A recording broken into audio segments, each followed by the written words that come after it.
خداوند عالم قرآن مجید میں ارشاد فرماتا ہے یتیموں پر رحم کرو، ان پر ظلم نہ کرو۔ حقیقت یہ ہے کہ داغ یتیمی دنیا کی سب سے بڑی بدنصیبی ہے۔ ماں اور باپ کو اولاد سے جو بے لوث محبت ہوتی ہے، اس کا اندازہ سینے میں اولاد کا دل رکھنے والا ہی سمجھ سکتا ہے۔ والدین وقت پڑنے پر بڑی سے بڑی مصیبت برداشت کر لیتے ہیں، مگر اپنی اولاد کی ہلکی سی مصیبت دیکھنا نہیں چاہتے۔ اپنی اولاد سے یہ فطری لگاؤ صرف انسانوں ہی میں نہیں ہوتا بلکہ جانوروں میں بھی پایا جاتا ہے۔ دیکھا گیا ہے کہ جو بچے بچپن میں یتیم ہو جاتے ہیں، ان کی زندگی بڑی مصیبت سے گزرتی ہے۔ دنیا میں وہ بے سہارا ہو جاتے ہیں، دوسروں کے رحم و کرم پر ہی ان کی زندگی کا گزارا ہوتا ہے۔ ان کے ناز اٹھانے والے نہیں ہوتے تو ان کا دل ٹوٹ جاتا ہے۔ اسی لیے رسول خدا ہمیشہ یتیموں پر صلہ رحم کی سختی سے تاکید فرماتے تھے، اور خود بھی یتیموں اور محتاجوں کا خاص خیال رکھتے تھے اور حسن سلوک فرماتے۔ سلوات پڑھیں۔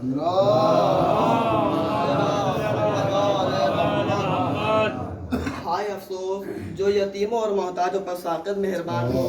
انہی کے گھر کی ایک 3 برس کی یتیم بچے پر جب مصیبت کا وقت آیا تو ہمدردی کے بجائے ننھے ننھے رخساروں پر تماچوں اور پشت کی تازیانوں سے زیادتی کی گئی۔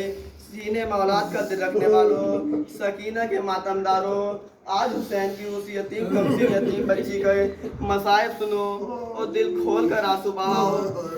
کہاں سے وہ الفاظ لاؤں کہ جو مصائب اس بچی پر پڑے اسے بیان کروں۔ وہ بے خطا و مظلوم بچے جو 3 سال کی کمسنی میں یتیم ہو گئی، باپ کا سایہ سر سے اٹھا، اسیر ہوئے، کرتے میں آگ لگی، کانوں سے گوشوارے نوچے گئے۔ روتی بچی کو دلاسا دینے کے بجائے ہاتھ پیروں کو رسی سے جکڑ کر دشمن کے درمیان بازاروں میں تماشا دیکھنے والوں کے ہجوم میں لایا گیا اور تنگ و تاریک قید خانے میں قید کیا گیا۔ ایسا قید خانہ جہاں سر چھپانے تک کا ٹھکانہ نہیں تھا۔ دن بھر سخت دھوپ پڑتی اور رات بھر روز گرتی۔ ایسی اندھیری کوٹری جہاں یہ پتہ چلنا دشوار تھا کہ رات کب ہوئی دن کب ہوا۔ چاہنے والے باپ کے سینے پہ سکون سے سونے والی ننھی سکینہ اندھیرے قید خانے میں رات بھر اپنے بابا کو یاد کر کے روتی تھی۔ عزادارو، آپ نے جی بھر کا آنسو بہائے ہیں، مجلس کو یہیں تمام کر دیتا، مگر آج بی بی سکینہ کی مجلس ہے، لہٰذا چند فقرے اس بچی کی وفات کے بھی سن لیجئے۔ سکینہ کے عزادارو، یوں تو قید خانے میں وہ کون قیدی ہوگا جس سے اپنا وطن عزیز نہ یاد آتا ہو، مگر سب سے زیادہ یہی بچی وطن کو یاد کر کے روتی تھی۔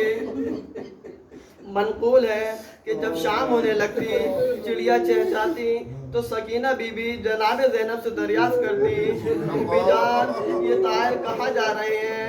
زینب آنسو پوچھ کر جواب دیتی، لال اب شام ہونے جا رہی ہے، اسی لیے طاہر اپنے گھونسلوں میں بسیرا لینے جا رہے ہیں۔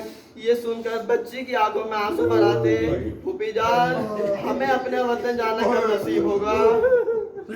غم نصیب اور لاچار پھوپھی بچی کو لگا کر دیر تک دلاسا دیتی۔ پھوپھی کی آنکھوں سے چپٹ کر دل سسکتا، سکینہ تھوڑی دیر بعد سسک کر روتی اور سو جاتی، یہاں تک کہ وہ دن بھی آیا جب قید خانے میں قضا کی۔ اس صبح کا عجیب دردناک فقرہ فرمایا۔ جناب زینب سے کہا کہ اے میری اچھی پھوپھی، آج کے بعد آپ مجھے دنیا میں نہ پائیں گی، اس لیے ایک وصیت کرتی ہوں کہ جب میری جان تن سے نکل جائے تو میری میت کو مقام نشیب میں دفن کیجیے گا، جہاں کی زمین ٹھنڈی اور تر ہو، تاکہ میرے استخاذ کو خنکی پہنچے، کیونکہ پیاس کا صدمہ اٹھاتے اٹھاتے میری ہڈیاں خشک ہو گئی ہیں۔ اس ننھی سی بچی کی یہ حسرتناک جملے سن کر قیدیوں میں کوہرام برپا ہو گیا۔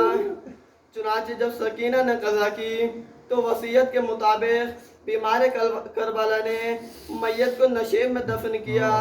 صاحب النساء الواعظین لکھتے ہیں کہ 1225 ہجری میں ایک شب مالک ہجری میں ایک شب مالک شام میں سید مرتضی نامی مومن نے خواب میں دیکھا کہ جناب سکینہ تشریف لائی ہیں اور فرماتی ہیں اے مرتضی میری قبر میں پانی آ گیا ہے، کل حاکم شام میری قبر کی مرمت کا حکم دے گا، تم ہی حاضر ہو کر قبر سے میری میت نکال کر اپنی گود میں رکھنا اور جب قبر درست ہو جائے تو پھر خاک پر لٹا دینا۔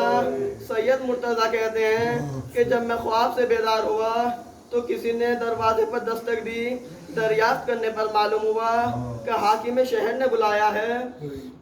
فوراً حاکم شہر کے پاس گیا، اس نے بھی وہی خواب بیان کیا اور کہا کہ جناب سکینہ نے تم ہی کو حکم دیا ہے تمہارے سوا دوسرا کوئی میت کو ہاتھ نہ لگائے۔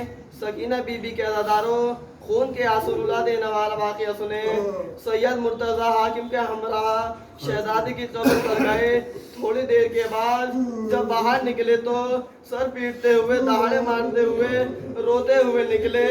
لوگوں نے گھبرا کر یہ سبب پوچھا تو فرمایا کہ جب میں نے شہزادی کی قبر کا تختہ ہٹایا تو واللہ دیکھا کہ میری آنکھوں کی مظلوم بچی، زخمی جگر، زخمی جسم، پھٹا کرتا، رخساروں پر تماچوں کی نیل، بازو اور ننھی کلائیوں میں رسیوں کے نشان، بستر خاک پر آرام کر رہی تھی۔ بچی کو میں نے گود میں اٹھا کر جب قریب سے دیکھا تو میرا کلیجہ منہ کو آ گیا۔ ارے میری شہزادی کے رخساروں پر بہتے ہوئے آنسو کے نشانات اب بھی بنے ہوئے تھے اور کانوں کے لبوں میں اب بھی خون جاری تھا۔